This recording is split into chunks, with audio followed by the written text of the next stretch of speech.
on va démarrer et je vais vous expliquer d'abord de quoi on va parler ce matin, comment on va aborder le MBTI, sous quel angle. Alors d'abord, le MBTI, on va voir qu'est-ce que c'est, d'où est-ce que ça vient, quelle est l'origine de cet outil.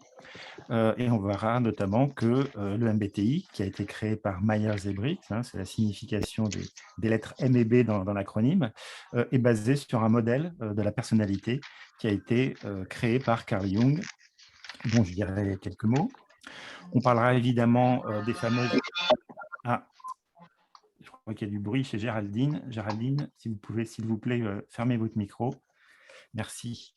Donc, on parlera bien sûr de la signification des 4 lettres et des types psychologiques, mais le parti pris que j'ai aujourd'hui, ça va plutôt être, bien sûr, de parler des types psychologiques, mais de parler de tout ce qu'il y a autour, ce qu'on ne trouve pas forcément sur Internet facilement, sur les blogs, sur les chaînes YouTube.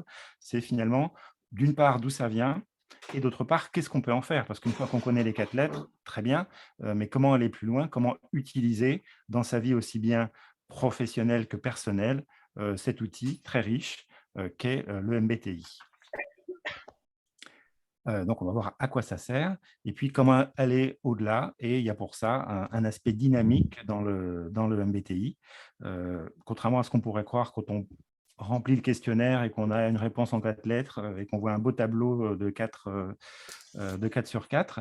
En fait, il ne s'agit pas de mettre les gens dans une case, il s'agit plutôt, j'aurai l'occasion d'y revenir, de les placer sur une carte et de leur montrer comment est-ce qu'ils peuvent explorer tout le territoire qu'il y a autour d'eux. Et puis, pour finir sur un outil vraiment pratico-pratique, à la fin, je vous montrerai une méthode basée sur le MBTI et sur le modèle des types psychologiques, qui vous sera une aide pour prendre de bonnes décisions, résoudre de manière plus exhaustive les problèmes. Et vous aurez même l'occasion, pour ceux qui restent jusqu'à la fin, de pouvoir télécharger cette fiche. Je mettrai un lien dans le chat qui vous permettra de récupérer donc cet outil. Et si vous avez des questions, le plus simple, c'est peut-être de les poser dans le chat, puisque j'ai dans un coin de mon écran la fenêtre de discussion. Il y a également Lucas qui surveille. Et donc, voilà, s'il y a des questions, selon la nature de la question, soit j'y répondrai au fil de la présentation, soit je la garderai pour la fin, hein, ça dépendra de la nature de la question. Mais n'hésitez pas surtout à poser toutes vos questions et à les mettre donc dans le chat. Ce sera le moyen le plus simple. Et puis à la fin, s'il nous reste du temps, on pourra faire ça de manière plus interactive en ouvrant nos micros respectifs de manière à finir sur une discussion conviviale. Alors, quelques mots d'abord sur moi, qui je suis et d'où est-ce que je vous parle quand je vous parle du MBTI. Alors, quelques mots sur mon parcours. Au départ, une formation d'ingénieur, à la suite de quoi je suis devenu salarié dans des sociétés d'informatique et de télécommunications, principalement en France, mais aussi quelques années aux États-Unis. Et j'ai exercé différents métiers en m'éloignant progressivement de la technique, hein, puisque j'ai commencé dans le logiciel système, et puis progressivement, je suis passé au technico-commercial, au marketing produit, et sur la fin, à la communication online. Donc, ça m'a occupé pendant à peu près 18 ans. Et puis, au milieu des années 2000, j'ai fait, comme tout le monde ou comme beaucoup, ma crise de la quarantaine, en me posant des questions sur le sens. Finalement, voilà, ce que je fais, est-ce que ça a toujours autant de sens pour moi? Est-ce que j'aspire pas à autre chose? Et oui, j'aspirais à autre chose. Et donc, à cette époque-là, j'ai quitté le monde de l'entreprise pour changer de secteur, changer de métier, changer même de statut, puisque je suis devenu indépendant. Et je suis devenu coach après une formation de coach. Et ma spécialité, moi, c'est plutôt le coaching de carrière. C'est donc d'accompagner des gens qui, comme moi, à certains moments de leur évolution professionnelle, se posent des questions. Et maintenant, qu'est-ce que je fais? Est-ce que je continue ou est-ce que je fais autre chose? Et je les accompagne dans cette démarche. Et notamment, j'utilise le MBTI, qui est un outil très intéressant pour accompagner cette réflexion. Je fais aussi de la formation managériale et j'interviens depuis quelques années pas mal dans l'enseignement supérieur, c'est-à-dire dans les grandes écoles de commerce et d'ingénieurs, pour aider les étudiants à développer ce qu'on appelle les fameuses soft skills. Et le MBTI, encore une fois, est un outil très intéressant pour aider les étudiants à mieux se comprendre, à comprendre les autres également. Ça fait partie des applications, et également à mieux communiquer, mieux travailler en équipe, ce qui leur servira après, évidemment, dans leur carrière professionnelle. Alors, pour revenir au MBTI, comment est-ce que je l'ai rencontré, le MBTI? Ben, ça remonte en fait à 1995. J'étais à l'époque aux États-Unis. Et puis, en me promenant dans une librairie, hein, comme souvent, c'est la sérendipité des librairies, on tombe sur un livre qu'on n'avait pas du tout prévu d'acheter. Donc, je vois cette couverture, Do What You Are. Je dis, tiens, c'est intéressant. Donc, j'achète le livre. Et puis, une fois que je l'ai rapporté chez moi, je le lis. Et là, je me rends compte ben, que ça parlait d'un outil qui s'appelait le MBTI. Ça décrivait les différents aspects du MBTI. Et puis, une fois qu'on avait déterminé son type, il y avait 16 chapitres, un chapitre par type, qui disait ben, voilà comment vous fonctionnez. Et puis, voilà peut-être les métiers dans lesquels vous vous sentiriez bien. Et j'ai été littéralement scotché par la précision, la finesse de la description et interpellé aussi par les métiers, puisque ça me parlait, enfin, les métiers suggérés n'étaient pas spécialement dans la technique ou dans l'ingénierie. Mais j'ai dit, tiens, ouais, c'est intéressant. Bon. Et puis, voilà, la graine a petit à petit germé. J'ai continué à acheter des livres sur le sujet, puisque par chance, il y en a beaucoup. Alors, il y en a beaucoup plus en anglais qu'en français. Peut-être une question de taille de marché, puis peut-être aussi de culture des différents pays. Et il y a aussi un autre livre qui s'appelait Please Understand Me. Là aussi, le titre me plaisait bien. Et là, c'est quelqu'un qui s'appelle David Kersey qui faisait le lien entre le MBTI d'un côté et puis quelque chose qui est beaucoup plus ancien, qui remonte à l'Antiquité grecque. Hein, ça remonte à Hippocrate, le fameux Hippocrate du serment éponyme, qui avait imaginé la notion de tempérament. Et David Kersey faisait le lien entre les tempéraments d'un côté et le MBTI de l'autre. Et c'est aussi un sujet très riche que j'ai pas mal exploré depuis. Donc, depuis, j'ai lu plein de livres sur la question. Et puis, je me suis formé, donc j'ai suivi la formation pour me certifier, hein, puisque les gens qui utilisent le MBTI ou des outils similaires suivent une formation pour être certifiés à son utilisation et pour pouvoir utiliser un questionnaire, entre guillemets, officiel, en tout cas un questionnaire de qualité professionnelle. Et puis depuis, j'ai aussi rejoint une association qui s'appelle l'Association francophone des types psychologiques, qui regroupe des praticiens, donc des gens qui sont formés au MBTI et aux outils similaires. Et on organise des conférences, des ateliers. Maintenant, je fais partie du bureau, donc je participe à l'organisation de tout ça. Et je suis aussi membre depuis l'année dernière de la BAPT, c'est la British Association for Psychological Type, qui est l'équivalent en Angleterre. Et il y en a un peu partout dans le monde, hein. Il y en a en Australie, aux États-Unis, etc. Donc, c'est un domaine très riche qui a une communauté de praticiens qui se compte, je pense, en dizaines de milliers autour du monde. Assez parlé de moi, donc revenons au MBTI, et je vais commencer par une devinette. Qu'est-ce que les marques que je vais afficher dans un instant ont en commun?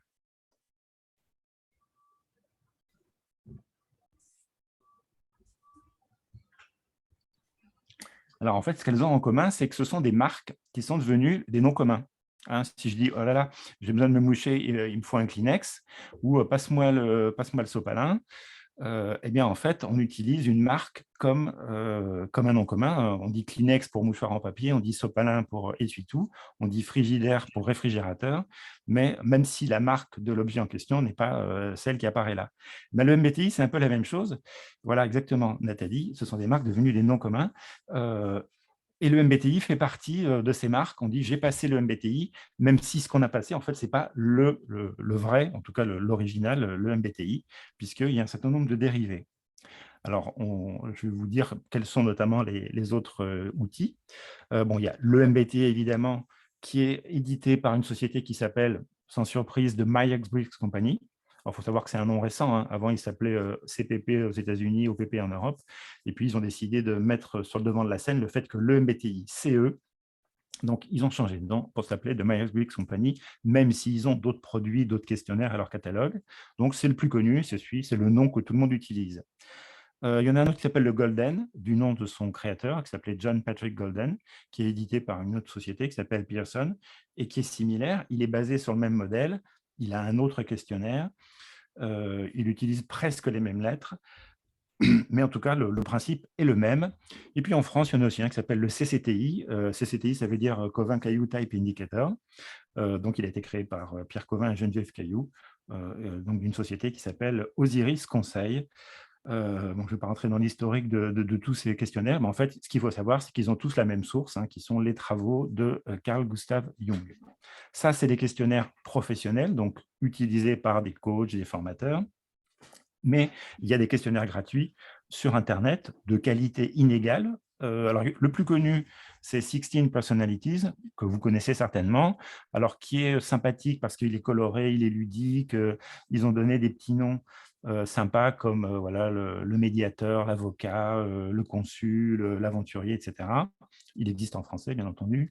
Euh, et alors, ce type de site est intéressant parce qu'il donne un accès facile, mais il peut faire croire que le MBTI, enfin, là j'utilise MBTI comme nom commun, se résume à remplir un questionnaire, avoir 4 lettres et puis lire un portrait. Et en fait, ça, c'est vraiment la première étape, c'est la première marche de l'escalier. Ça va beaucoup plus loin. Les reproches que moi je lui ferais personnellement, c'est que d'une part, le questionnaire n'est pas dans l'esprit du modèle. Et on pourra y revenir plus tard, et aussi qui peut entretenir certains stéréotypes. Hein. Par exemple, quand vous voyez que voilà, le NTJ, c'est le commandeur, ou le commandant, je pense, en français, bah, ça peut donner l'impression que voilà, forcément, les managers doivent être des ENTJ, ou que ça va être des bons managers, ce qui n'est pas forcément vrai. N'importe quel type peut être un bon manager, mais évidemment aura un style différent. De même qu'un ENTJ ne sera pas forcément un bon manager. Donc, ça peut entretenir des stéréotypes qui peuvent être nuisibles, notamment en situation de recrutement. Et comme on le verra, le MBTI a plein d'applications, mais le recrutement n'en fait pas partie. Il y a un autre site qui est moins connu, mais qui est pas mal. Enfin, le questionnaire est de bonne qualité, parce que d'une part, il est dans l'esprit du modèle, et bah voilà, j'ai pu comparer parfois les résultats qu'ils donnaient au questionnaire officiel, et la plupart du temps, ça donne le même résultat. En plus, il est disponible en plusieurs langues.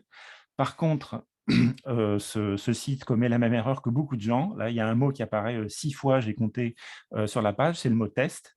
Et comme on va le voir, ben, le MBTI n'est pas un test. Si vous regardez la signification de l'acronyme, le I veut dire indicator. Hein, c'est le Myers-Briggs Type Indicator. Donc, en bon français, ça serait l'indicateur de type, sous-entendu type psychologique de Myers-Briggs. Un test, c'est un questionnaire dans lequel il y a des bonnes réponses et des mauvaises réponses.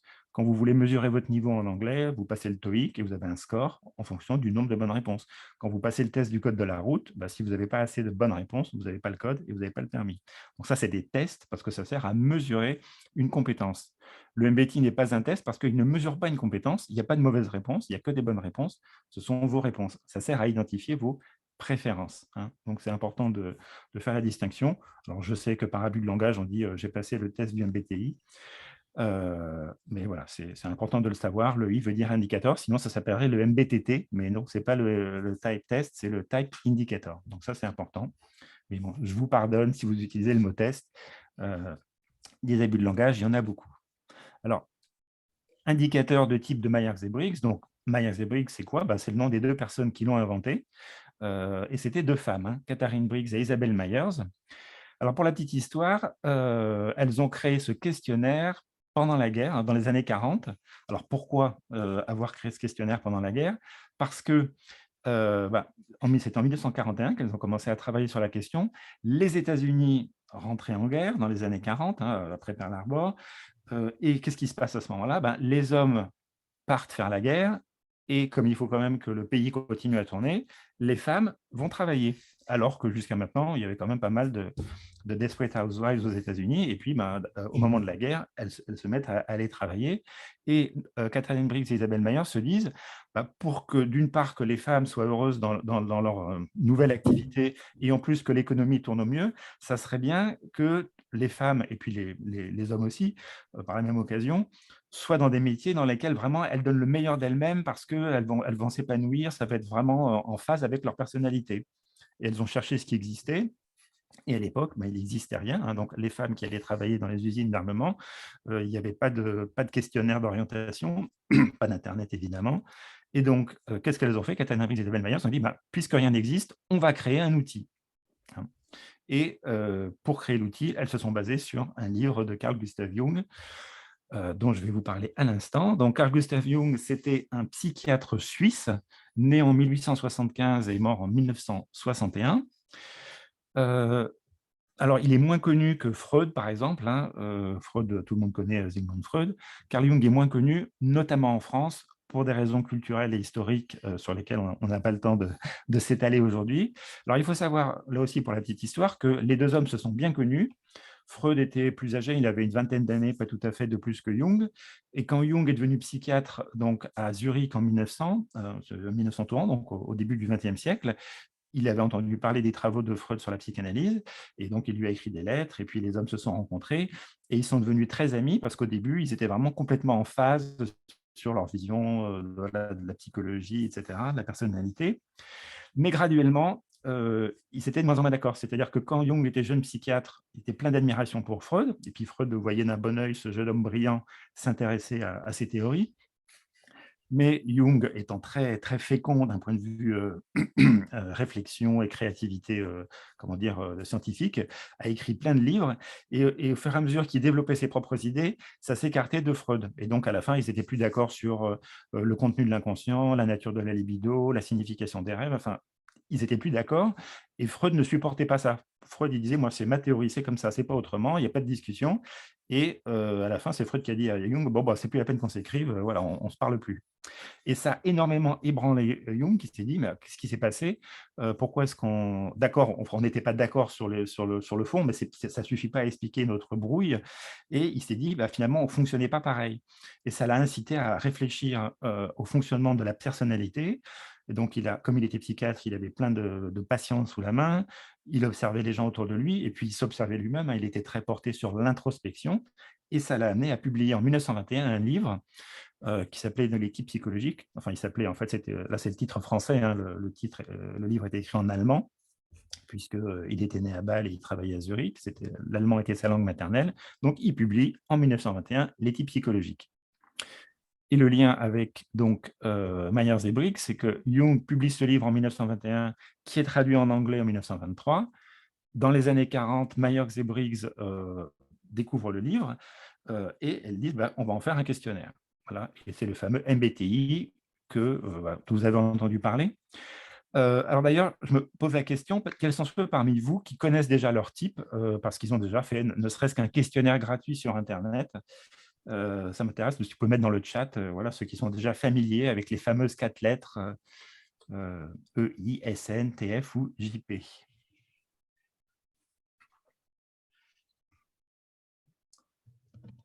Qui connaît ces 4 lettres? Alors, je ne vous demande pas forcément de mettre les 4 lettres, hein, vous n'êtes pas obligé de révéler votre type, mais simplement de dire oui, voilà, donc Corinne ENFP, ok, Stéphanie l'a fait, mais on ne s'en souvient plus. Ça arrive, hein, effectivement. Si on s'arrête aux 4 lettres, souvent on met le rapport dans un tiroir et on ne s'y intéresse plus. Dorothée ne l'a pas encore fait, d'accord. Ok. ISFJ, les couleurs. Effectivement, les couleurs, on s'en souvient plus parce que c'est plus parlant. Voilà, Ingrid l'a fait, mais ne s'en souvient plus. Aurélie ne l'a pas fait. D'accord. Bon, certains d'entre vous l'ont fait, d'autres non. Donc, alors, aux États-Unis, j'avais fait un TJ, presque l'inverse. Alors, ça peut arriver, et notamment, ça dépend aussi des moments de la vie. On va parler du phénomène. Alors, les 4 dimensions, pour faire court, les 4 lettres en fait, du type sont, la première lettre va être soit E, soit I. Et finalement, et je vais parler du modèle plus en détail, hein, mais la définition, c'est d'où est-ce que je tire mon énergie, du monde extérieur ou de mon monde intérieur. Je reviendrai aux définitions plus fouillées, mais là, je balaye les 4 paires de lettres. La deuxième paire de lettres, c'est S ou N. S pour sensation, N pour intuition, hein, puisque le I est déjà pris par introversion. Donc, le N de l'intuition, c'est comment est-ce que je recueille l'information. Je m'intéresse à 2 types d'informations, donc soit en mode sensation, soit en mode intuition. Et là aussi, je vais revenir à l'explication derrière. Ensuite, la troisième lettre, elle dit comment est-ce que je prends mes décisions. Est-ce que je mets plutôt sur la pensée ou plutôt sur le sentiment? Et là, les lettres n'ont rien à voir. Pourquoi? Parce que ça vient de l'anglais. T, ça vient de thinking et F de feeling. Et en français, on a traduit par pensée et sentiment. Mais quelle que soit la langue dans laquelle vous passez le questionnaire, hein, que ce soit du français, du norvégien ou du japonais, ben, les lettres seront toujours sous la forme EI, SN, TF ou JP. Et JP, c'est comment est-ce que j'aborde le monde qui m'entoure. Préférence jugement, ça veut dire que je préfère plutôt organiser, planifier mes activités. Et notamment, ça veut dire que je cherche quelque part à contrôler plutôt mon environnement. Et puis P, comme perception, c'est que je cherche plutôt à m'adapter à mon environnement, à le comprendre pour saisir toutes les possibilités qui se présentent. Et du coup, je vais plutôt avoir un style plutôt flexible et adaptable. Donc, voilà la définition des 4 lettres. Et donc, une fois que vous avez identifié vos préférences, hein, eh bien, si vous savez, par exemple, que vous avez une préférence extraversion, intuition, sentiment et perception, ben, ça fait de vous un ou une ENFP. Alors, je vois que Samuel rajoute une lettre derrière. Effectivement, il y a certains modèles. Parmi les modèles entre guillemets, professionnels, il y a le Golden qui a rajouté une lettre euh, qu'ils appellent tendu ou serein. Et c'est en lien avec le rapport au stress. Comment est-ce que je gère mon stress, en gros? Et puis, ça a été repris aussi par 16 Personalities, qui a une 5e lettre. Eux, ils appellent ça assertif ou turbulent. Voilà, ça me revient, assertif ou turbulent. Et là aussi, c'est en lien avec le stress. Alors, pourquoi certains outils ont dit, bon, on met une 5e lettre en lien avec le stress? C'est pour essayer de faire un pont entre le MBTI, qui est basé sur le modèle de Jung. Il y a un modèle qui est très utilisé dans le monde de la psychométrie et de la psychologie, qu'on appelle le Big Five, qui décrit la personnalité avec 5 échelles. Donc, vous avez 5 indicateurs, c'est pour ça que ça s'appelle le Big Five. Et il y en a une qui concerne, en gros, pour faire simple, qui est liée est-ce que j'ai tendance plutôt à être stressé ou pas. Et donc, certains ont voulu enrichir les questionnaires de type MBTI, basés sur les types psychologiques jungiens, en rajoutant cette 5e lettre. C'est la raison de cette 5e lettre qui apparaît dans certains outils. Alors, une fois qu'on connaît ces 4 lettres, eh ben, on connaît son type. 2 fois 2 fois 2 fois 2, ben, ça fait 16 combinaisons. Et là, vous avez les 16 types tels que ils sont décrits alors, par The Myers-Briggs Company. Donc, vous avez 16 cases, il faut bien le dire, avec 4 lettres. Et puis, vous avez comment dire, un nom pour chacun. L'ISFJ, on va l'appeler ça, le soutien pragmatique. L'INFP, c'est l'idéaliste attentionné. Le SFP, c'est l'improvisateur enthousiaste, etc. Et puis, vous avez des adjectifs. L'ISFP, il est adaptable, pratique, accommodant, coopératif, sympathique, prévenant. Bon, là, c'est des sortes de mini-portraits dans lesquels on va se reconnaître plus ou moins. En général, on se reconnaît assez bien. Si on est d'accord avec le type, dans la liste d'adjectifs, on va dire, ouais, effectivement, ça me décrit pas mal. Donc, on connaît son type, mais comme je l'ai dit et comme je le redis, le but du MBTI, ce n'est pas de vous mettre dans une case. Et d'ailleurs, Jung lui-même disait, les types psychologiques ne sont pas une caractérologie. C'est-à-dire, le but, ce n'est pas de vous enfermer dans une description, ce n'est pas comme un horoscope qui va vous dire « Ah, vous êtes Gémeaux, donc vous êtes comme ça », ou « Vous êtes Capricorne, donc vous êtes comme ci ». Ça, c'est vraiment, je dirais, la partie émergée de l'iceberg. Mais derrière, c'est extrêmement riche et extrêmement puissant, comme je vais essayer de vous en convaincre dans la suite. Alors, et pour ça, je vais revenir à la source et dire, mais finalement, Jung, dans son fameux bouquin, qu'est-ce qu'il disait? Alors, Jung, il nous disait, dès l'introduction, chez les gens, il y a le monde intérieur, les pensées, les émotions, les ressentis, les souvenirs, c'est tout ce qui se passe dans ma tête et aussi dans mon corps. Et il y a le monde extérieur. Autour de moi, il y a des gens, il y a des choses, et puis je mène des actions, j'agis dans le monde. Ça, c'est le monde extérieur. Et il y a des gens qui vont chercher leur énergie, qui vont recharger leur batterie, finalement, pour prendre une métaphore contemporaine, soit dans leur monde intérieur, et dans ce cas-là, on va parler d'introversion, soit dans leur monde extérieur, et dans ce cas-là, on va parler d'extraversion. Ça, c'est des mots qui sont passés dans le langage, tout le monde les utilise. Ah tiens, lui, il est introverti, ah, elle est extravertie. Alors, introverti ne veut pas nécessairement dire timide, c'est plutôt réservé, mais pas forcément timide. Il y a des extravertis timides. Et c'est des mots qui ont été créés par Jung. Il était féru de latin, et ça vient du latin, ça veut dire extraversion tournée vers l'extérieur et introversion tournée vers l'intérieur. Donc, c'est une préférence qui est vraiment structurante de la personnalité. Mais ça ne suffit pas, évidemment, à définir une personnalité. Et Jung nous disait, par ailleurs, pour pouvoir fonctionner, un être humain, de quoi il a besoin? Il a besoin de comprendre ce qui se passe, et pour ça, il a besoin d'avoir ce qu'on appelle une fonction de perception, qui va servir à percevoir, c'est-à-dire à recueillir des informations, soit dans le monde extérieur, soit dans le monde intérieur. Et puis, j'ai besoin d'une fonction dite de jugement. Alors, c'est jugement au sens de décision. J'ai besoin d'une autre fonction cognitive, un coin de mon cerveau, qui va me servir à évaluer les informations que j'ai recueillies et puis à prendre des décisions. Donc, la perception, c'est un peu les inputs, et puis le jugement, c'est les outputs. Qu'est-ce que je fais de tout ça? Et là, on a déjà posé l'extraversion, l'introversion, la perception pour recueillir les informations et le jugement pour prendre des décisions. Mais petite couche supplémentaire. Il y a en fait deux modalités possibles pour mes fonctions. La perception, elle peut se faire soit selon un mode plutôt concret sensoriel, c'est-à-dire en gros ce qui va m'intéresser, ce qui va pour moi être des informations valables, c'est les informations concrètes, hein, les faits, les données, ce que mes sens peuvent percevoir. Pour moi, c'est ce qui existe, qui est réel. Le reste, c'est des spéculations, ça n'a pas vraiment de valeur. Ou au contraire, d'autres personnes pour qui le mode de perception va être plutôt conceptuel, abstrait, c'est-à-dire ce qui est important, c'est les possibilités, les significations. Donc, il y a deux manières différentes selon les personnes de percevoir ces deux modalités. Et vous me voyez peut-être venir, ça va correspondre derrière à la sensation et l'intuition du MBTI. Et puis, côté jugement, côté prise de décision, il y a des gens qui vont plutôt prendre leur décision sur un mode, des critères qui se veulent objectifs, logiques et rationnels. Pour eux, c'est ça les critères valables de décision. Et puis d'autres qui vont dire, qui vont plutôt prendre leur décision sur des critères plus subjectifs par rapport à leurs valeurs, par rapport au relationnel avec les autres, hein, donc plus sur un mode empathique. Et toujours pour Jung, hein, il n'y a pas de bonne et de mauvaise préférence. L'introversion comme l'extraversion sont utiles et importantes et valides. De même, la perception en mode sensation ou intuition, les deux sont valables. Et les décisions en mode pensée ou sentiment sont là aussi tout à fait valables. Mais simplement, selon les personnes, on ne va pas avoir le même fonctionnement. Et là, on retrouve le vocabulaire des types psychologiques, hein, l'extraversion, l'introversion, la perception en mode sensation ou intuition et le jugement en mode pensée ou sentiment. Donc, toutes les bases étaient là dans le livre de Jung, mais la manière dont il le décrivait, Jung avait quand même une pensée assez alambiquée et même un style d'écriture pas toujours très évident.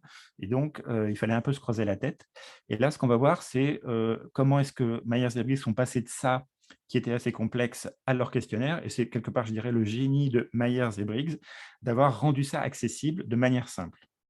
Alors là, les deux prochains slides, on va voir comment on passe de l'un à l'autre. Donc, c'est un petit peu technique. Hein, je vous prie de m'en excuser par avance. C'est un peu comme sur une petite route de Corse dans les montagnes. Il y a des moments de la route où il faut être vraiment regarder la route et bien tenir le volant. Voilà, là, c'est les deux prochains slides où c'est un tout petit peu technique. Donc, on pourra apporter des clarifications si je ne suis pas assez clair. Voilà. Alors, Jung ne disait pas, par exemple, vous êtes ENFP. Lui, il ne disait pas les choses comme ça. Il disait, par exemple, une personne, là, j'ai mis en rouge ce qui correspond à la préférence de la personne. Une préférence aura, par exemple, une préférence pour l'introversion. Et sa perception, ça sera plutôt l'intuition, son mode de perception. Et son mode de jugement, ça sera plutôt le sentiment. Donc là, quelque part, on a en filigrane la lettre E, la lettre N et la lettre F. Et pourquoi est-ce que j'ai déplacé et déformé les bulles? Parce que ce que nous disait Jung, c'est que pour pouvoir fonctionner, un être humain, il ne peut pas être que dans l'extraversion ou que dans l'introversion. Il a besoin des deux. Donc, pour des raisons d'équilibre, et Jung raisonnait beaucoup en termes d'équilibre des opposés, il y a une des deux fonctions qui sera plutôt dans le monde extérieur, qu'on va utiliser dans le monde extérieur, et donc on va l'extravertir. Donc ici, dans l'exemple, c'est la perception qui est extravertie.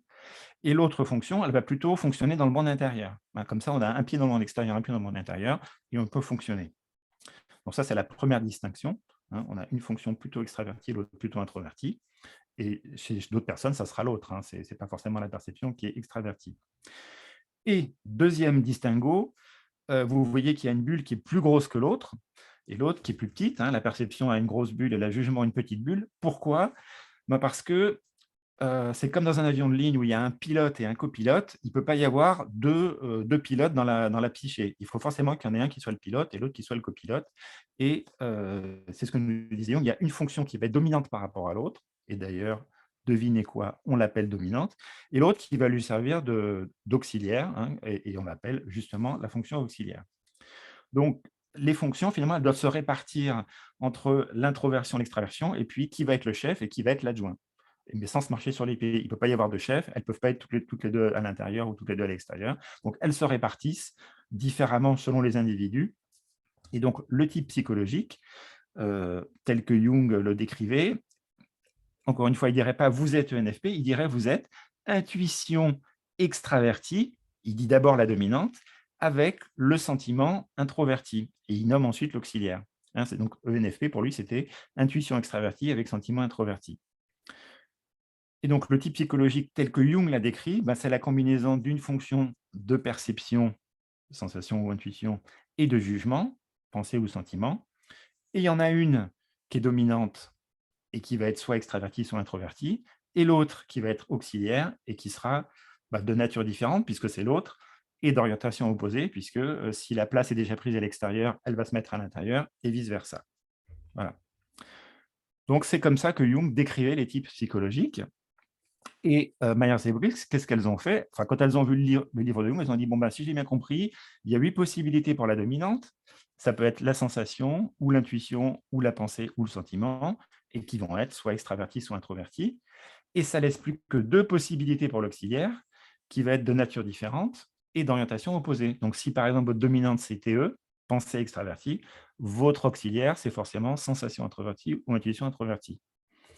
Donc, ça fait 16 combinaisons. Et donc, on a bien les 16 types psychologiques dans le modèle de Jung.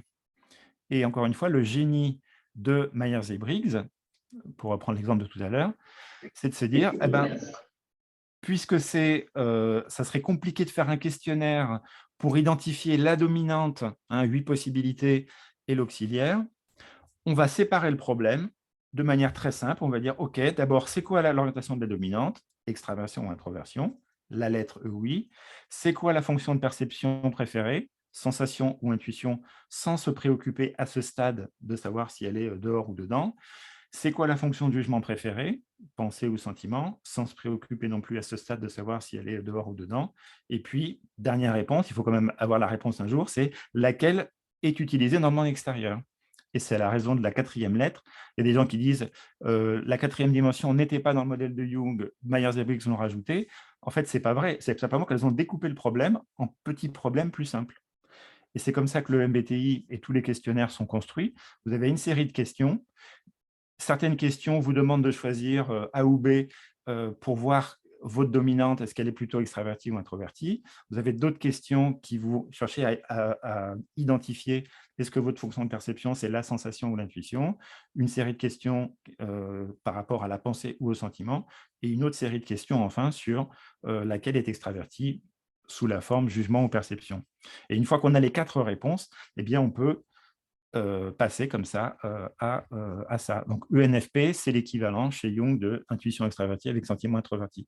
Donc, c'est vraiment ça l'apport de Myers et Briggs, c'est de simplifier le problème, plutôt que de chercher d'abord à identifier la dominante, ce qui est assez complexe, je dirais, par un simple questionnaire, même si depuis, on trouve, il y a des questionnaires qui existent qui identifient ce qu'on appelle les fonctions orientées, mais en tout cas, à l'époque de Myers et Briggs, en plus, elles n'étaient pas psychologues de formation, elles ont confié le questionnaire à des, à des psychologues pour le valider statistiquement, des psychométriciens, pour s'assurer que le questionnaire est valide statistiquement, c'est-à-dire qu'il est fiable, qu'il mesure ce qu'il est censé mesurer, qu'il est stable, qu'il est fidèle. Enfin, il y a un certain nombre de critères statistiques dont j'ai oublié le nom parce que je ne suis pas statisticien de formation, mais en tout cas, les questionnaires professionnels, en tout cas, sont validés statistiquement sur un échantillon significatif de personnes.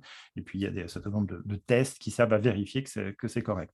Et une fois qu'on a rempli le questionnaire, ça va vous donner avec une bonne probabilité d'exactitude vos 4 lettres. Et à partir de là, on peut remonter au modèle de Jung parce que c'est ça qui est intéressant. Bon, j'espère que je ne vous ai pas perdu avec ces explications. Et pour revenir à du concret, et notamment illustrer cette notion de préférence, je vais vous proposer un petit exercice, c'est que vous soyez droitier ou gaucher. Alors, si vous avez sous la main une feuille de papier et un stylo, c'est d'écrire une phrase du style « il fait beau ce matin », enfin, s'il fait beau chez vous, enfin, à Paris, le ciel est bleu, et de signer, et ensuite de faire le même exercice de l'autre main. Et après, de nous dire quelle différence ça fait pour vous quand vous écrivez une phrase et que vous signez de votre main habituelle et puis de l'autre main. Alors, certains d'entre vous ont peut-être fait déjà l'exercice, ils ont passé le MBTI avec un consultant comment dire, certifié, parce que ça fait partie du protocole d'administration.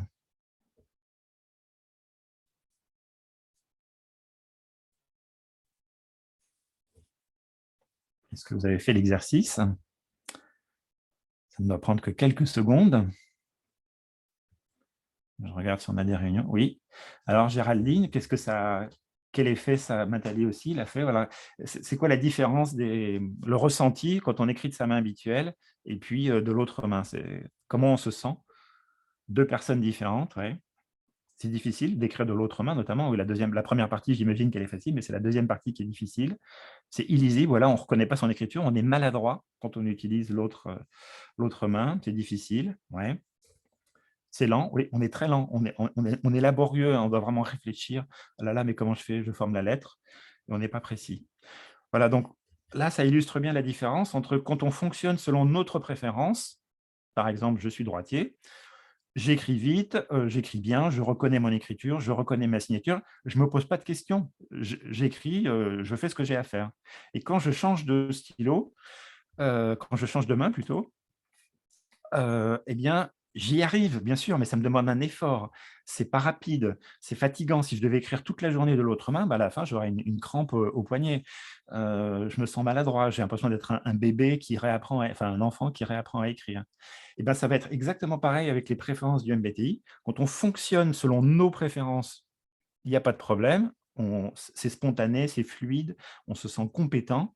Et si l'environnement, notamment au travail, par exemple, ou notre famille, quand on est enfant, nous oblige à fonctionner à l'encontre de nos préférences, bah, on peut y arriver, mais il faut se forcer et ça va être difficile, maladroit et fatigant, hein. Et donc, bah, les préférences du MBTI, elles fonctionnent de la même manière.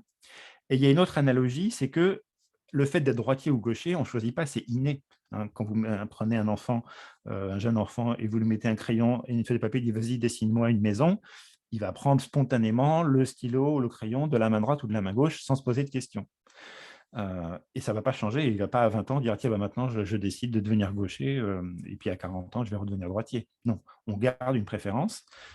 Bien sûr, on est capable d'utiliser l'autre main quand on se sert d'un ordinateur, quand on conduit, quand on fait de la cuisine, mais l'autre main sera toujours quand même moins forte et moins habile. Elle est fonctionnelle, on s'en sert, mais elle est moins forte et moins habile. Et ça va être pareil avec les préférences du MBTI. On est capable d'aller chercher la préférence opposée et de la développer, volontairement ou pas, parce que de toute façon, si on... Excusez-moi, j'ai un chat dans la gorge, je vais boire un peu d'eau.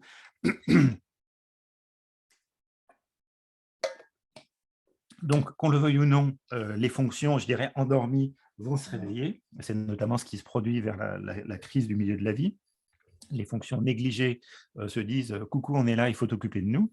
Mais on garde tout de même quand même cette préférence, mais on a la capacité d'aller activer les autres.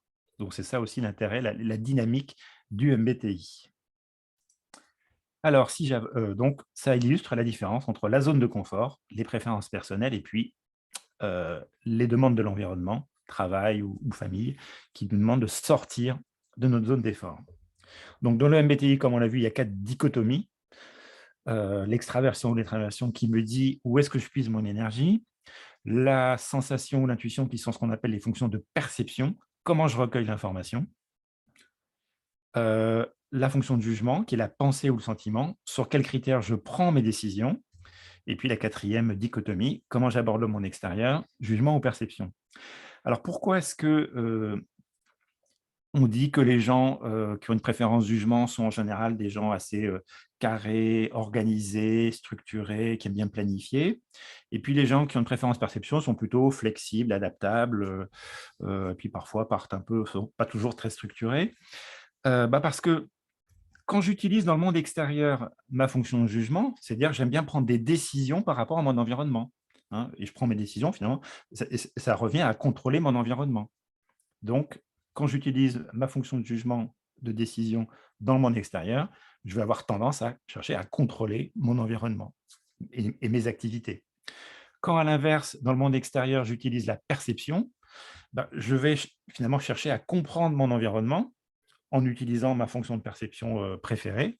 Et donc, je vais m'y adapter de manière flexible. Donc, c'est ça le lien, en fait, hein, c'est selon la fonction que j'utilise préférentiellement dans le monde extérieur, je vais plutôt être comme ci ou plutôt être comme ça. Et utiliser une fonction dans le monde extérieur, bah, ça veut dire, hein, repenser à ce que disait Jung, l'extravertir. J'extravertis ma fonction de jugement ou j'extravertis ma fonction de perception. C'est comme ça que les 4 lettres s'articulent. Et ça a une conséquence importante, c'est que les 4 lettres, elles ne sont pas indépendantes. Ce n'est pas une juxtaposition.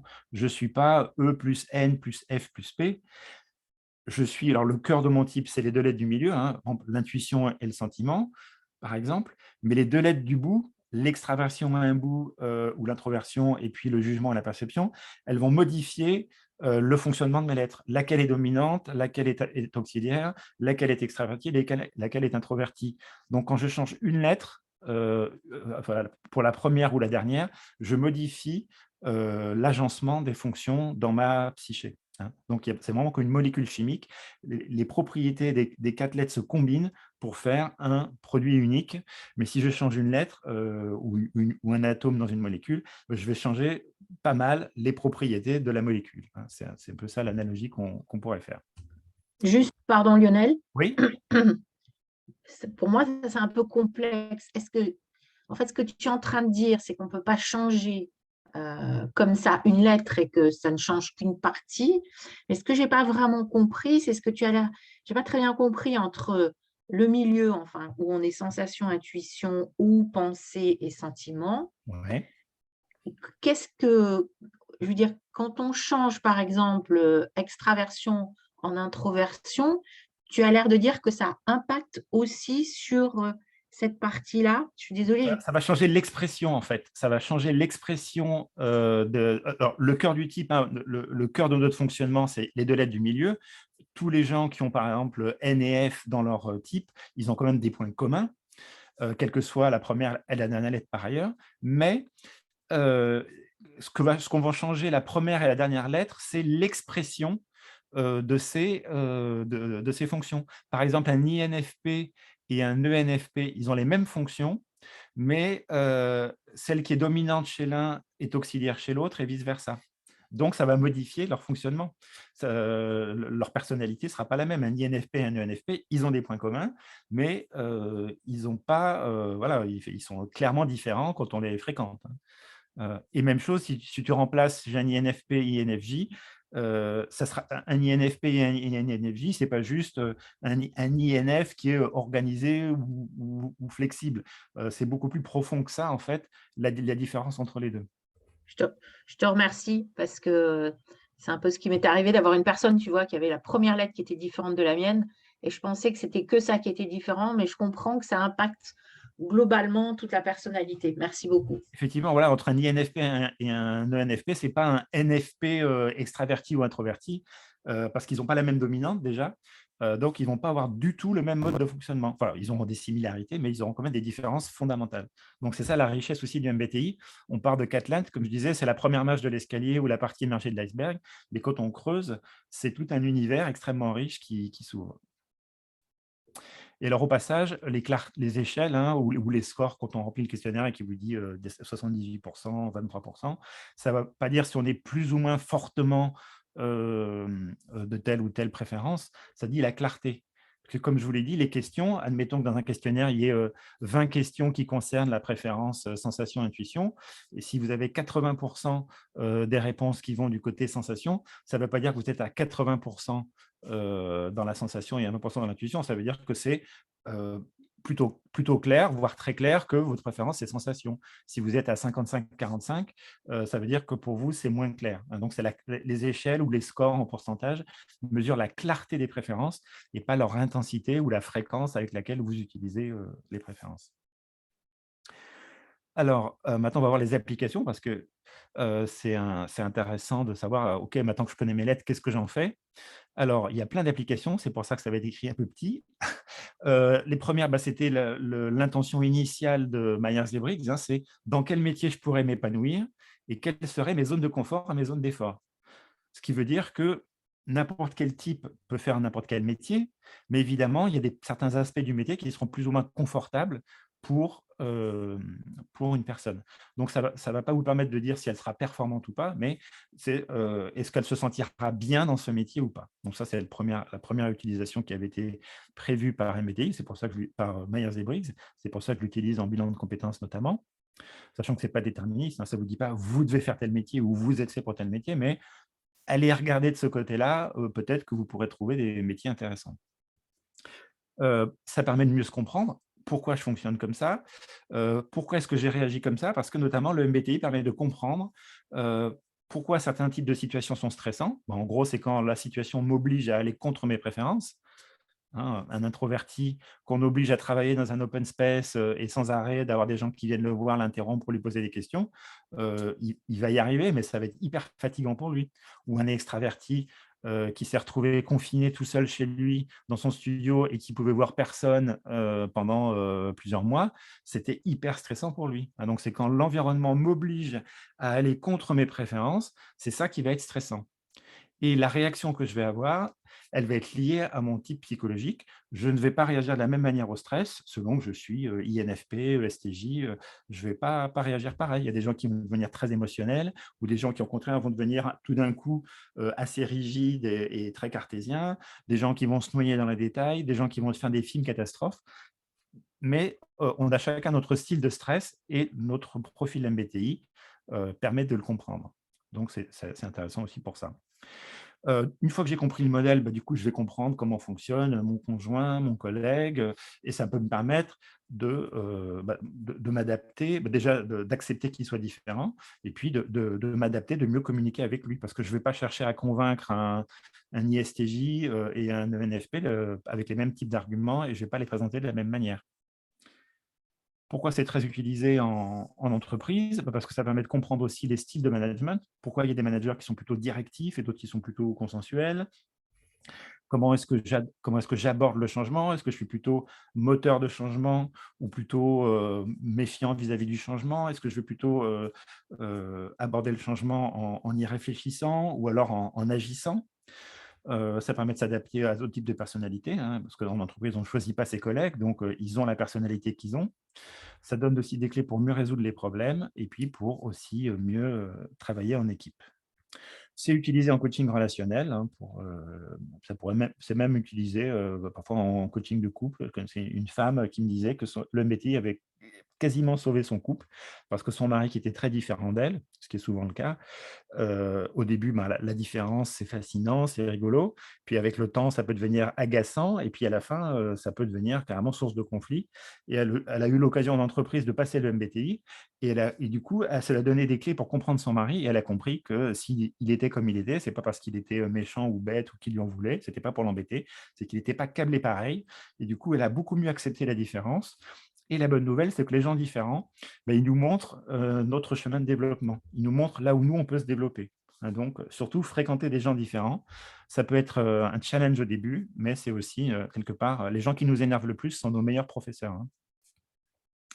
Et par contre, comme je l'ai dit, le MBTI n'est pas un outil de recrutement. Il ne va pas vous dire si vous serez un bon commercial, un bon contrôleur de gestion, un bon ingénieur ou un bon coach.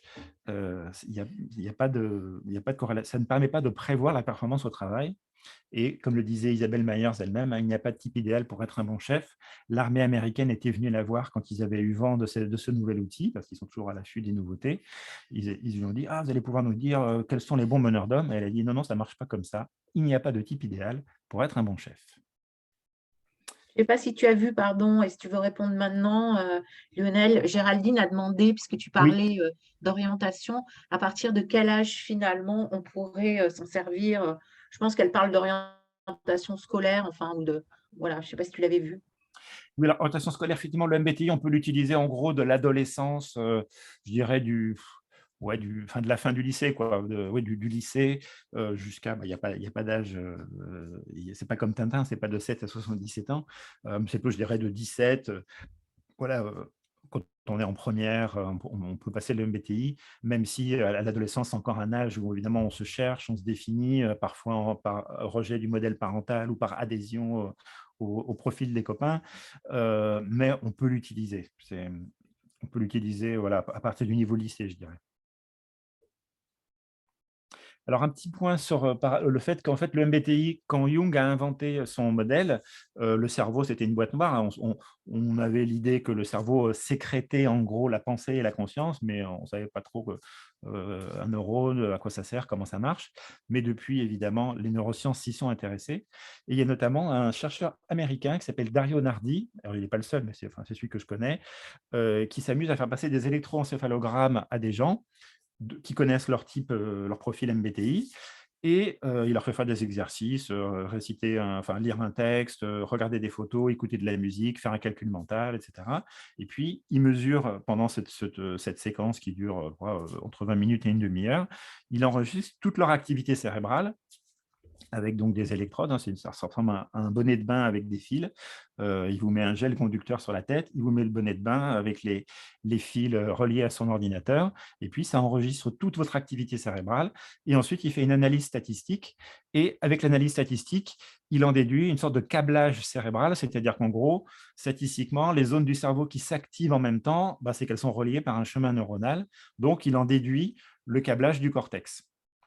Et il a trouvé des corrélations entre le profil MBTI et le câblage du cerveau. Alors, ça ne veut pas dire que tous les ESFP sont câblés comme ça et les INTP comme ça, mais il y a quand même des corrélations. Donc, il y a certains types de câblage qu'on va retrouver chez certains types, au point que, ben, en regardant votre câblage cérébral, il pourrait vous dire, bah, vous êtes plutôt SFP, INTP, ENTJ, etc.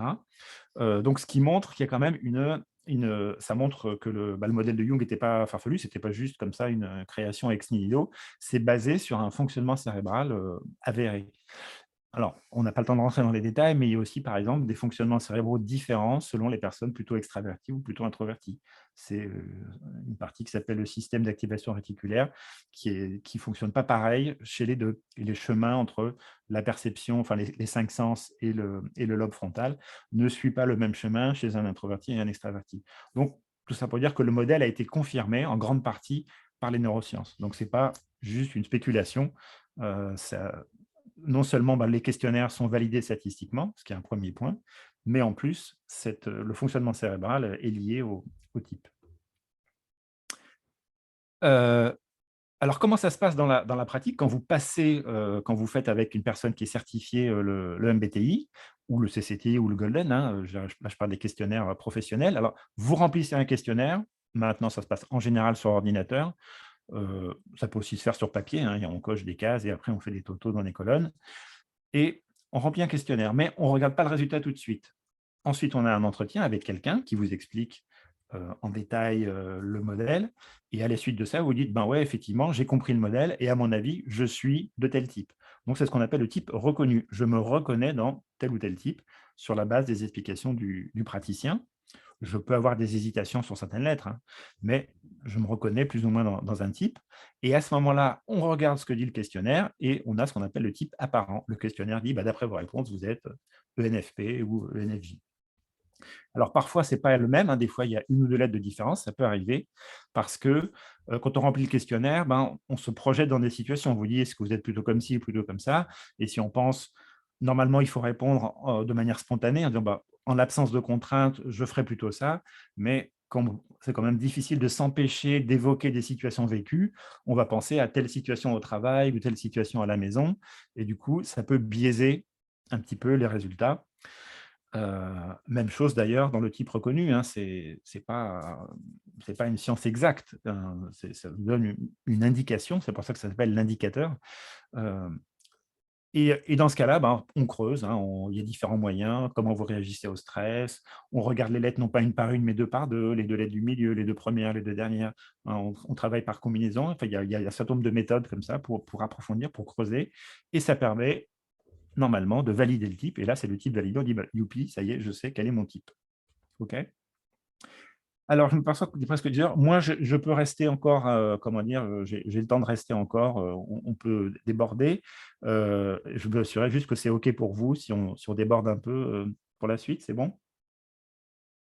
Alors, le type reconnu, pour répondre à la question d'Ingrid, c'est sur la base des explications.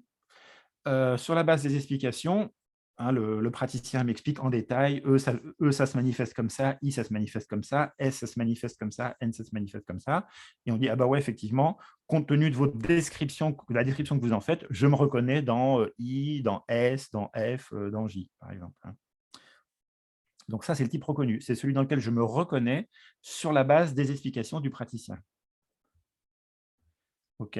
Bon, Laurence va devoir nous quitter, mais donc comme on enregistre le webinaire, hein, il sera disponible en replay pour ceux qui ne peuvent pas rester. Donc je continue, voilà, donc vous aurez toute l'information. Merci d'être venu en tout cas. Le type apparent, c'est le résultat du questionnaire, hein, celui qui apparaît à l'écran ou sur le rapport papier.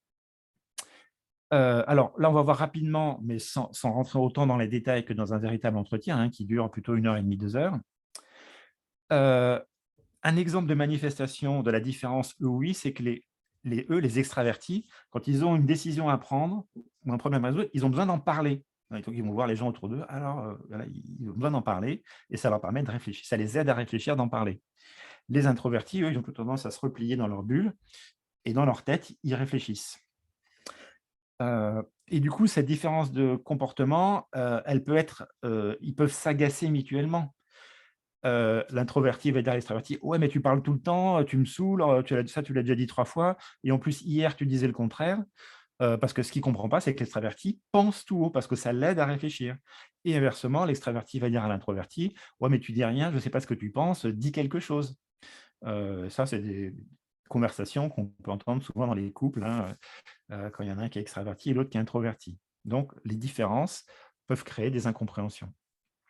Autre exemple, l'extraverti préfère communiquer par oral, hein, soit en face à face ou au téléphone ou en visio, parce qu'il aime bien le côté synchrone, le côté instantané. Je parle, on me répond, je rebondis, on réagit, et cetera, hein.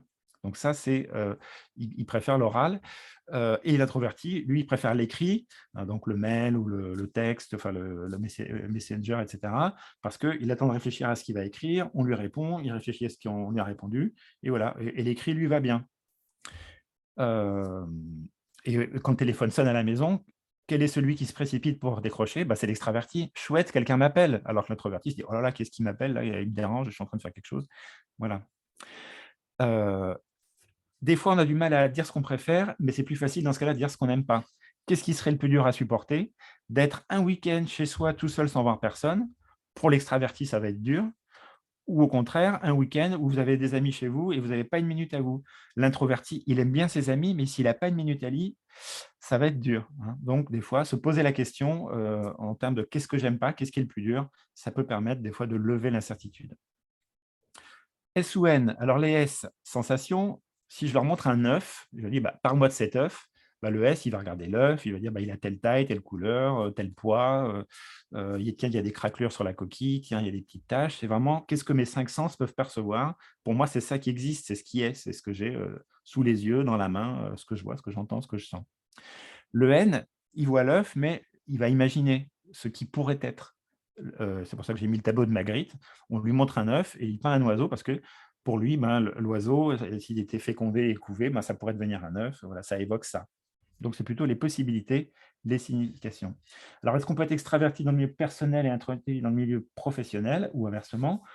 Oui, on peut s'adapter, évidemment. On n'est pas enfermé, encore une fois, dans une case. Et donc, on peut avoir, on peut aller chercher la préférence opposée, peut-être aussi parce qu'on n'active pas la même fonction, hein. Je ne sais pas, quelqu'un qui serait, heu, ENFJ par exemple, il aurait le sentiment extraverti, et donc peut-être quelque chose qu'il aurait plus l'occasion d'utiliser dans la sphère personnelle, alors qu'il l'utiliserait dans le milieu professionnel. Il serait soit obligé d'aller chercher, la pensée introvertie, qui serait pas forcément la chose la plus facile, soit, s'appuyer sur, son auxiliaire, donc qui sera l'intuition introvertie pour aller, imaginer des plans, des stratégies. Donc effectivement, selon le milieu, on peut faire appel à différentes fonctions et du coup, exprimer plutôt sa fonction extravertie ou sa fonction introvertie. Parce que quand on dit être extraverti, c'est à la base une préférence, mais c'est aussi lié, vous l'avez vu dans le modèle de Jung, à la manière dont nos fonctions s'utilisent. J'espère que ça répond à votre question. Toujours sur S ou N, quand il y a un problème à résoudre, heu, le S, sensation, il va se dire: «OK, qu'est-ce qui a déjà marché dans des situations similaires?» hein, donc il va aller chercher l'expérience, l'historique. Parce qu'il dit: «Bah, si ça a marché, on peut faire confiance à cette solution».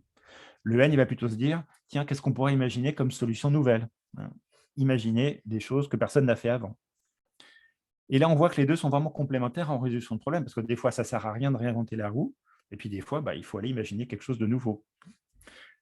Et contrairement à ce qu'on pourrait croire, les S ne sont pas moins créatifs que les N. Des fois, on dit: «Ah ouais, les N sont créatifs, les S, ils sont terre à terre». C'est pas vrai.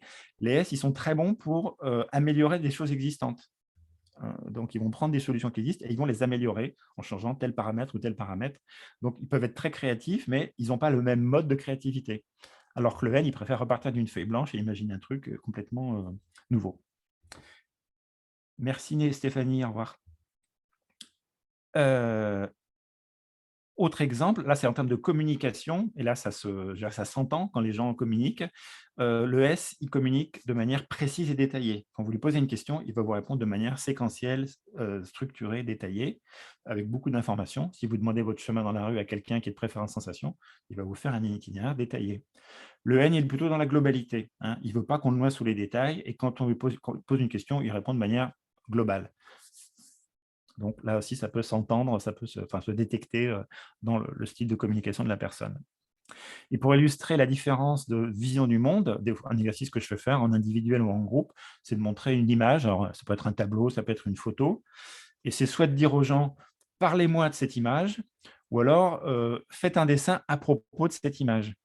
Et là, qu'est-ce qu'on constate? Les personnes de préférence S, quand ils décrivent, ils vont vous dire ce qu'ils voient. Je vois un quai, je vois un lampadaire, je vois des arbres, je vois un immeuble, je vois un homme qui s'éloigne et j'aperçois une femme qui s'approche. Littéralement, qu'est-ce qu'ils observent? Point par point, détaillé. Et s'ils décident, ils vont redessiner grosso modo l'image qu'ils ont sous les yeux. Et puis les N, pardon, intuition, ils vont plutôt vous dire qu'est-ce que ça évoque pour eux. Ils vont dire, c'est une photo qui se passe en ville, et pour moi, ça évoque la fin de la journée, ça évoque le temps qui passe, ça évoque la solitude. Et s'ils font un dessin, ils vont faire un dessin qui n'a rien à voir, enfin, rien à voir littéralement avec la photo, mais qui est pour eux un lien évident. Moi, j'ai vu des gens qui m'ont dessiné, par exemple, le yin et le yang. Mais pourquoi le yin et le yang? Parce qu'il y a un homme et une femme qui vont se rencontrer, donc c'est la rencontre du yin et du yang. Des autres qui ont fait une pendule qui est marquée minuit moins 5. Pourquoi une pendule? Parce que pour moi, ça évoque le temps qui passe, donc voilà, il est tard, c'est minuit moins 5. Donc, vous voyez que la vision, c'est vraiment la vision du monde, hein. C'est pas comme si on n'avait pas les mêmes lunettes.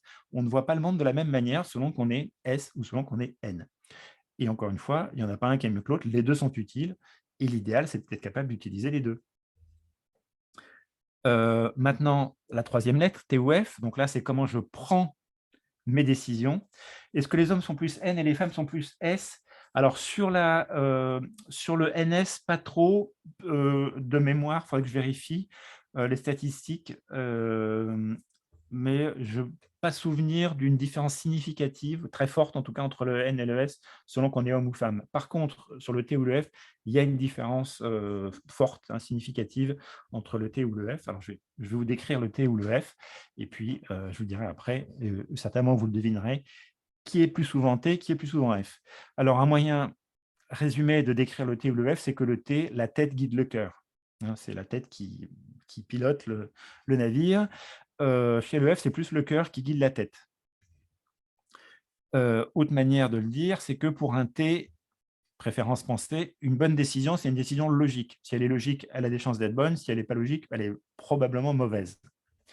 Pour le F, c'est l'impact sur la relation. C'est l'aspect relationnel qui est important. Et donc, s'ils prennent une décision, ils vont se dire que ça va être quoi l'impact sur la relation avec la personne impactée par ma décision. Et leurs critères de décision vont être que le T, il va chercher finalement une norme objective, un moyen logique.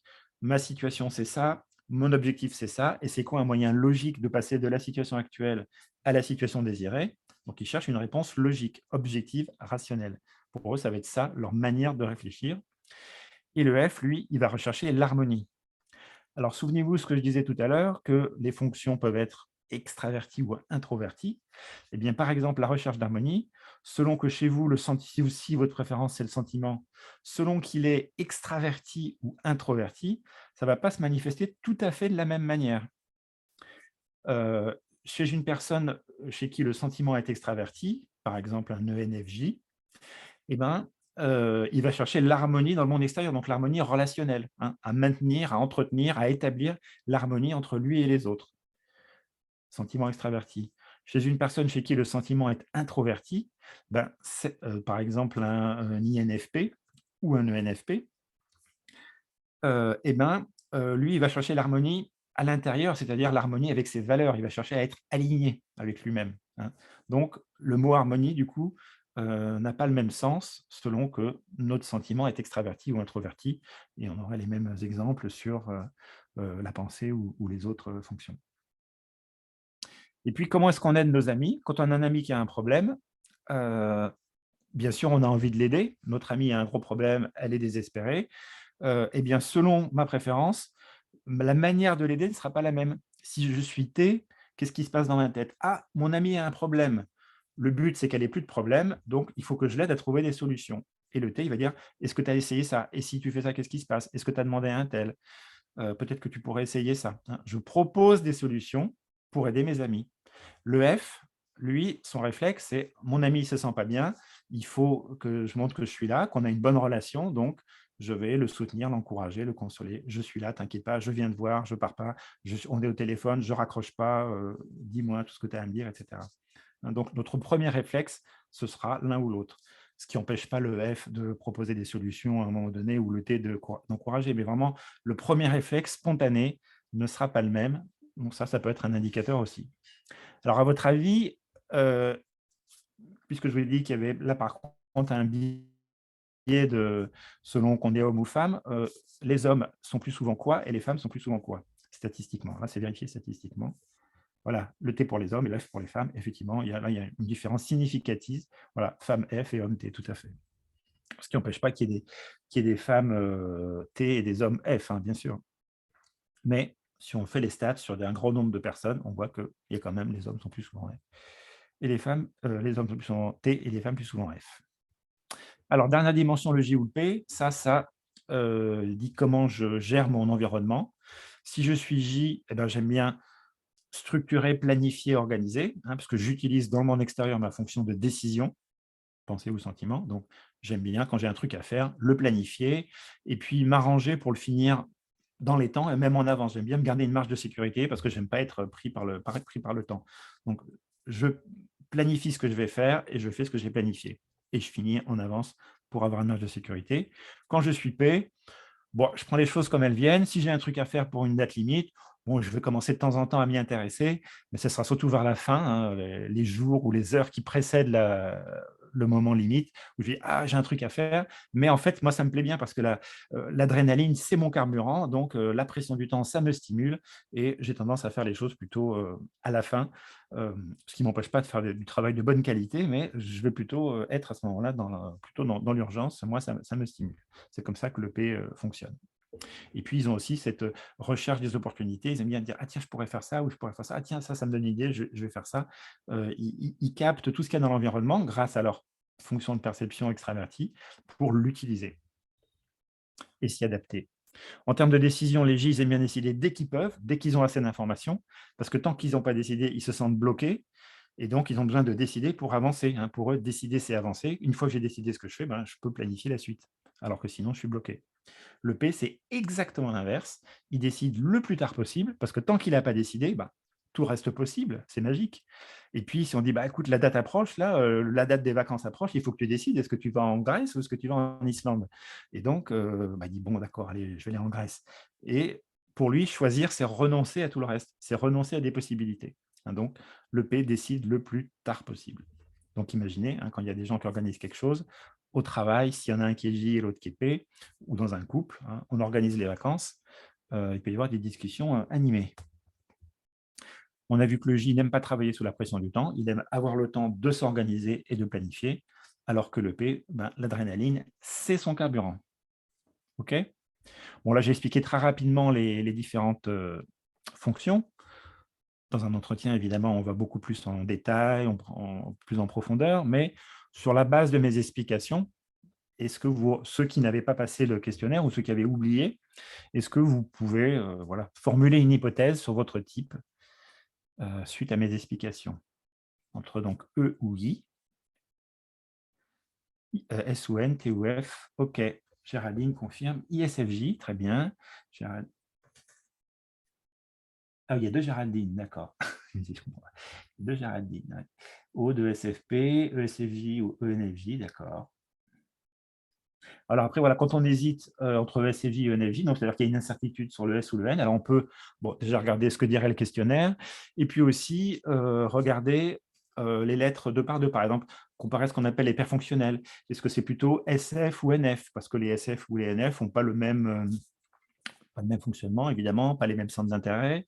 On peut regarder les deux premières, IS ou IN. Là, ça va plutôt être le rapport au changement, le rapport à l'information.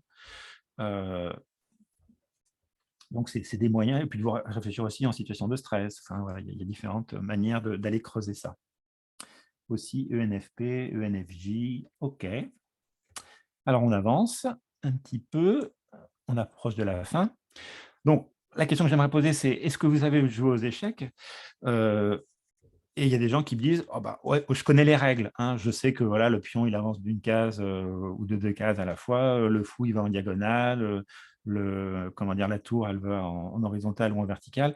On connaît les règles, on peut jouer aux échecs, mais voilà, on ne va pas forcément beaucoup s'amuser, si on est face à quelqu'un qui est plus expérimenté, qui va nous mettre une pâtée».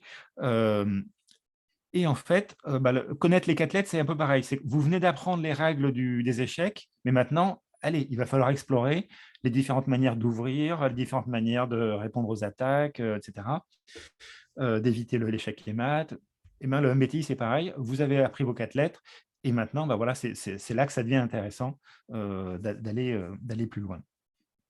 Comme les dames, oui. Bah, tous les jeux, je pense, la plupart des jeux, voilà, de stratégie, voilà, connaître les règles, c'est une chose, mais après les utiliser, et en tirer quelque chose et y prendre du plaisir, voilà, après, bah, c'est le et la bonne nouvelle, c'est que, bah, c'est inépuisable, hein. C'est vraiment inépuisable. Il y a beaucoup d'auteurs qui ont enrichi le modèle. Alors, non pas qui ont rajouté des choses, mais qui ont exploré différentes facettes, heu donc, c'est vraiment un sujet inépuisable et comme je vous disais, il ne faut pas voir ça comme un tableau avec des cases et on vous met dans une case, voilà, tu es dans la case, ENFJ, mais c'est plutôt, voyez ça comme une carte, comme si on vous disait: «Bah, voilà, votre arrondissement préféré, c'est par exemple, je sais pas, le 10e, voilà, vous vous sentez bien dans le 10e et puis, quand vous vous éloignez un peu là, vous vous sentez un peu moins bien et puis si vous allez, voilà, dans le 15e, vous vous sentez pas bien du tout». C'est plutôt ça l'idée.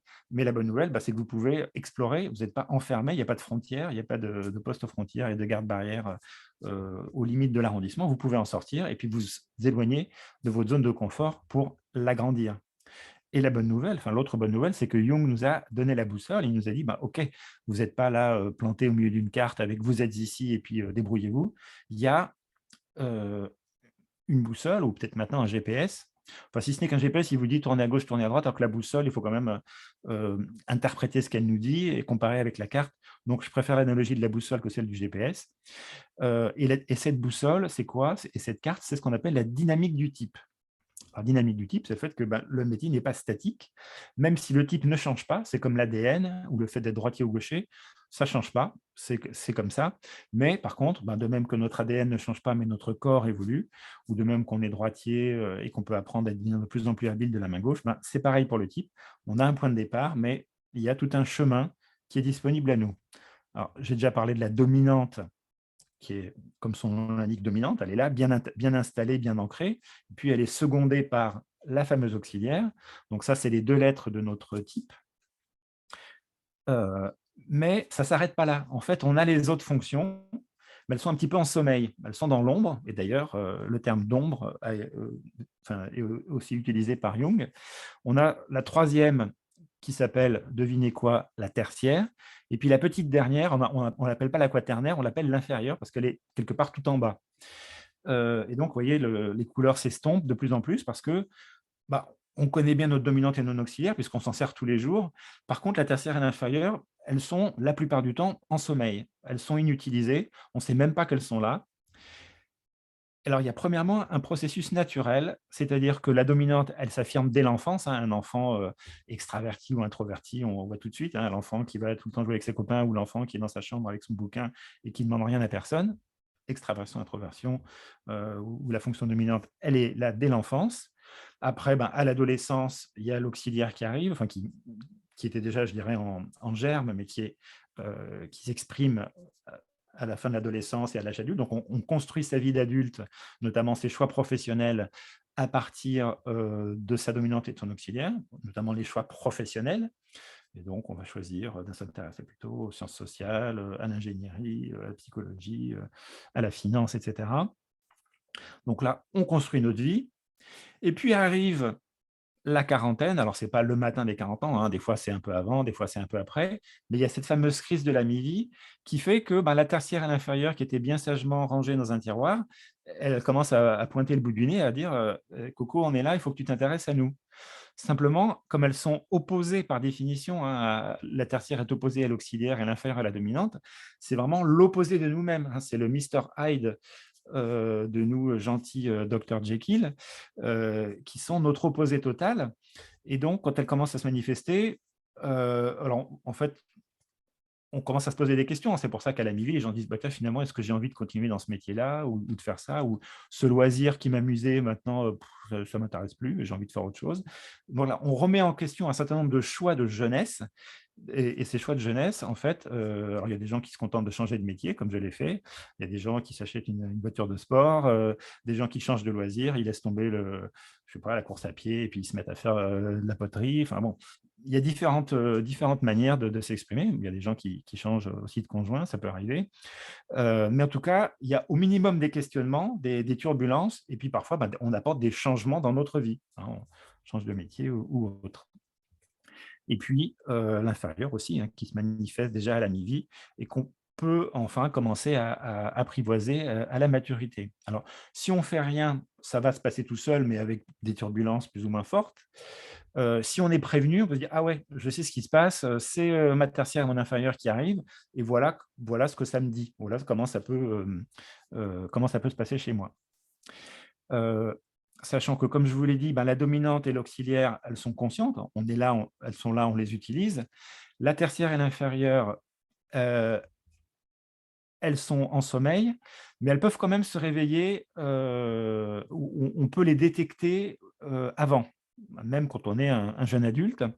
Premier cas, c'est en cas de stress. Alors, en cas de stress léger, hein, une situation qui est un peu difficile, bah, on fait ce qu'on sait bien faire, donc on renforce encore la dominante. On fait plus de la dominante. On dit, voilà, moi je sais bien faire ça, je le fais. Alors, c'est pas forcément conscient comme processus, mais on a l'habitude de faire comme ça, on fait encore plus comme ça. Et si on n'arrive pas à gérer la situation, c'est-à-dire que le stress est soit très fort, soit qui se prolonge dans le temps. Il y a un moment donné où la dominante, elle va dire bah, écoutez, je ne sais pas faire, débrouillez-vous sans moi. C'est comme si le commandant de bord laissait son siège vide et disait débrouillez-vous. Et à ce moment-là, qu'est-ce qui se passe? Alors en fait, ce n'est pas l'auxiliaire ou la tertiaire qui viennent à la rescousse, c'est l'inférieur qui dit ah ben moi, je veux bien essayer. Et l'inférieure, elle vient se mettre dans le siège du pilote, seulement comme elle est inférieure, qu'on ne s'en sert jamais, elle est maladroite. C'est comme si vous mettiez un gosse, voilà, un petit bambin de 5 ans, dans le siège du commandant de bord. Le pilotage de l'avion risque d'être un peu turbulent. Donc l'inférieure, elle va faire un peu n'importe quoi, elle va être maladroite, elle ne va pas aller vite, elle va être un peu à contre-emploi, hein. Et donc, vous devenez une caricature de votre fonction inférieure, puisque c'est comme si vous vous cassez le bras et vous avez la main dans le plâtre, et vous êtes obligé d'utiliser l'autre main. Rappelez-vous de l'exercice de tout à l'heure, vous êtes maladroit, vous êtes lent, vous en faites trop ou pas assez, vous vous sentez incompétent. C'est exactement ça ce qui se passe. Et après, quand le stress est passé, l'inférieur rentre à la niche, la dominante reprend son siège, et on dit «Oh, je ne sais pas ce qui s'est passé, c'était pas moi». Et effectivement, c'était pas nous, c'était l'opposé de nous qui avait pris les commandes temporairement. Donc, l'inférieur peut se manifester à n'importe quel moment de notre vie en cas de stress. Et il y a aussi une autre manière d'identifier cette tertiaire et surtout l'inférieur, c'est face aux gens. Alors, soit les gens qui nous fascinent, soit les gens qui nous horripilent au plus haut point. Parce que souvent, les gens qui nous fascinent ou qui nous horripilent au plus haut point, c'est qu'ils sont parfaitement à l'aise dans un fonctionnement qui nous est complètement étranger. C'est-à-dire, c'est des gens dont la dominante est notre inférieure. Donc, soit on est fasciné parce qu'il dit oh là là, je ne pourrais jamais faire comme lui, je ne sais pas comment il y arrive parce que moi, ce n'est pas du tout un truc que je saurais faire ou que même que j'aimerais faire. Et donc, on admire, on met la personne un peu sur un piédestal. Ou inversement, on a une aversion profonde, on dit: «Ah, je ferais vraiment jamais comme lui, vraiment cette manière qu'il a de faire, vraiment, c'est vraiment pas moi ça». Parce qu'effectivement, il nous met sous le nez l'opposé de notre fonctionnement habituel. Et donc, ça rejoint ce que je disais tout à l'heure, les personnes qui nous énervent le plus sont quelque part nos meilleurs professeurs, parce qu'ils nous montrent comment on pourrait faire si on utilisait de manière compétente et consciente notre inférieur. Donc ils nous montrent le chemin, hein. Donc soyez attentifs quand quelqu'un soit vous fascine, vous avez une admiration quelque part irrationnelle et non explicable pour quelqu'un, ou au contraire, vraiment, vraiment ça, il vous hérisse, eh ben, c'est l'indice en général qu'il a comme dominante votre inférieur. Euh, donc ça, c'est un signal intéressant. Et le chemin qui nous montre, c'est ce que Jung appelait le chemin d'individuation, c'est-à-dire le chemin qui nous permet de devenir un individu, c'est-à-dire quelqu'un qui n'est pas divisé, un individu, quelqu'un qui n'est pas divisé, parce qu'au début de la vie, quand on est jeune, on est divisé, puisqu'on a la dominante et l'auxiliaire qui sont conscientes, et puis la tertiaire et l'inférieure qui sont inconscientes. Donc, on est divisé entre une partie consciente et une partie inconsciente, une partie lumineuse et puis une partie qui est dans l'ombre. Et quand on apprend à reconnaître, accepter, intégrer ces autres fonctions, eh ben, on se complète, hein, notre personnalité se complète. Et on va voir à l'instant une citation de Jung, mais avant, je vous montre juste l'exemple pour le NFP. Pour le NFP, la dominante, on l'a vu, c'est l'intuition extravertie. L'auxiliaire, c'est le sentiment introverti. Et la tertiaire, c'est l'opposé de l'auxiliaire. Et l'inférieur, c'est l'opposé de la dominante. Voilà donc un exemple. Et c'est cette carte et cette boussole que nous donnions pour cheminer sur ce chemin d'individuation, apprendre à reconnaître, accepter, intégrer, utiliser de manière harmonieuse la tertiaire et l'inférieure, qui ne vont jamais remplacer la dominante et l'auxiliaire. Elles restent là, mais la dominante va devenir un peu moins dominante, un peu moins tyrannique. Elle va laisser de la place aux autres, donc il y a une sorte de rééquilibrage qui se fait. L'inférieur prend sa place. Ok Ingrid, merci d'être venue. Donc encore une fois, le replay sera disponible. Il y a un rééquilibrage qui se fait. Et là, du coup, imaginez le NFP qui est bien individué, comme on dit, il va être capable d'aller chercher la pensée et la sensation quand il en a besoin. D'ailleurs, j'ai une amie qui est ENFP et qui, depuis quelque temps, s'est mis à la céramique. Quelque chose de très concret, de très, vraiment de très palpable. Voilà, donc elle est en train d'utiliser sa fonction sensation avec un grand plaisir. Alors que l'intuition extravertie, c'est plutôt, voilà, je déplie, j'ai de la pensée un peu en arborescence, pour prendre un terme à la mode. J'explore plein d'idées, plein de concepts, mais ça reste un peu dans ma tête. C'est plein de trucs qui sont tout un fatras cérébral. Et la sensation, on revient dans le concret. Donc, un bel exemple. Et ce que nous disait Jung, c'est qu'il vaut mieux être complet que parfait. La perfection, ça n'existe pas. Mais par contre, on peut se compléter et pas besoin d'aller chercher à l'extérieur. Tout se trouve en nous. Il suffit d'aller chercher, comprendre, accepter, intégrer ces fameuses fonctions. Donc, c'est ça le chemin que vous propose le MBTI. Ce n'est pas juste « j'ai 4 lettres, donc je suis comme ça ». C'est qu'est-ce que j'en fais derrière. Et vous voyez que les applications sont vraiment extrêmement riches. Alors, on arrive à la fin avec donc les outils de décision, comme je vous le disais. Il y a des manières de prendre des bonnes décisions. Et vous vous en doutez, pour prendre des bonnes décisions, il faut être capable, quelque part, d'aller chercher les 4 fonctions. Ça serait bien.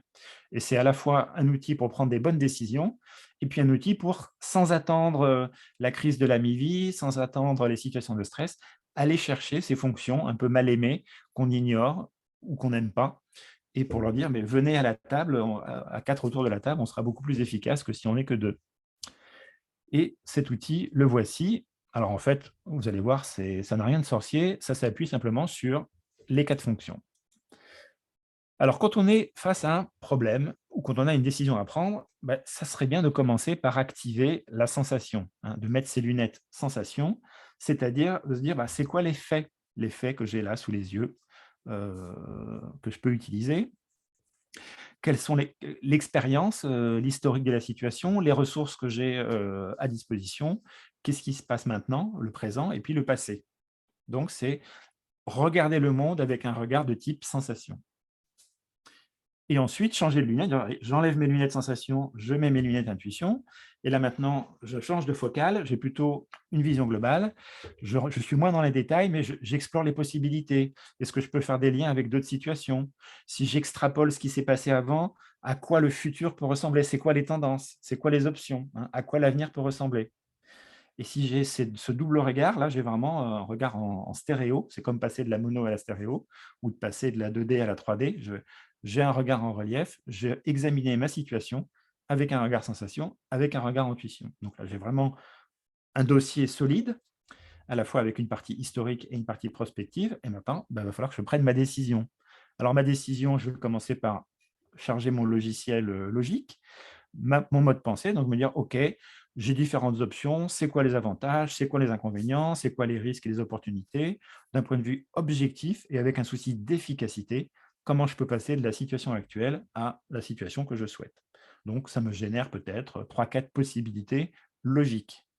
Mais maintenant, attention, il faut que je pense à penser à un autre aspect qui est l'aspect sentiment. Donc là, je vais changer de logiciel, j'enlève mon application pensée, je charge mon application sentiment et je me pose d'autres types de questions. Je me dis, d'abord, les différentes options logiques, en quoi elles sont cohérentes avec mes valeurs? Ça peut être quoi l'impact sur les personnes? Est-ce que les gens sont motivés? Est-ce qu'on a pris le temps de leur expliquer? Est-ce qu'ils sont engagés, motivés? Comment communiquer autour de ça, hein? Imaginez, merci Nathalie. Donc, comme tu le sais, le replay sera disponible. Euh, Là, j'ai vraiment fait le tour de la question avec un dossier solide et une analyse des possibilités à la fois d'un point de vue logique, rationnel, cartésien, orienté efficacité, et aussi la prise en compte des valeurs et de l'aspect humain. Et c'est plus que jamais important. Et si je fais ça, ben, j'ai une chance de prendre des décisions de meilleure qualité. Alors, si ma préférence, c'est ENFP, le N, je sais bien faire, le F, je sais bien faire. Par contre, le SLT, ça m'est moins naturel. Mais si je me force, hein, à le faire, eh bien, petit à petit, c'est comme un muscle que j'utilise tous les jours. Il va devenir plus fort, plus précis, et je vais développer, sans attendre que ça se fasse spontanément, ma fonction sensation. Et même chose avec la pensée. Si je suis ISTJ, ben, le SLT, je sais faire, le NNF, ça m'est moins naturel. Donc, s'exercer quand on a des décisions à prendre, à prendre cette grille, eh ben, c'est un bon moyen de prendre des bonnes décisions et de faire une meilleure analyse du problème.